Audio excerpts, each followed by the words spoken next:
Black box నుంచి ఒక కీలకమైనటువంటి సమాచారం, సంచలనమైన విషయం బయటపడింది. 5 సెకండ్స్ ఆడియో కాల్ రికార్డ్, అది కూడా pilot Sumit Sabharwal mayday mayday mayday, no power no thrust going down అంటూ ఆయన ఇచ్చినటువంటి కమ్యూనికేషన్ ఏదైతే ఉందో ఇప్పుడు ఇది కీలకమైన సమాచారంగా మారింది. ఇక బ్లాక్ బాక్స్లో 25 గంటల పాటు సమాచారాన్ని అయితే రికార్డ్ చేయగలుగుతుంది. ఇది పూర్తిగా డిజిటల్ ఫ్లైట్కి సంబంధించినటువంటి టెక్నికల్ ఇన్ఫర్మేషన్ అంతా కూడా రికార్డ్ అవుతుందన్నమాట బ్లాక్ బాక్స్లో.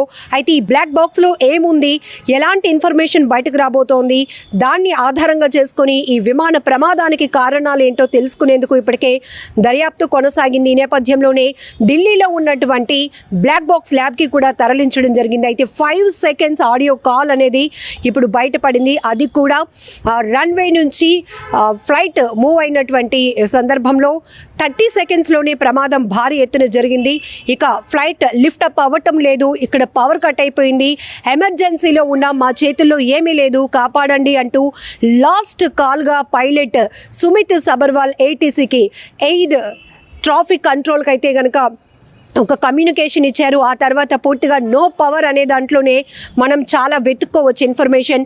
ఇంకా అతను ఇంకా ఏం చెప్పాలి అనుకున్నా, లేకపోతే ఏటీసీ నుంచి రిటర్న్గా ఎలాంటి సమాచారం ఇవ్వాలి అనుకున్నా, ఎలాంటి రెస్పాండ్ అవ్వాలనుకున్నా కూడా పూర్తిగా కమ్యూనికేషన్ తెగిపోయింది. అక్కడ కాలేజ్ భవనం పైన ఒక్కసారిగా విమానం ఒరిగిపోయి కూలిపోయింది.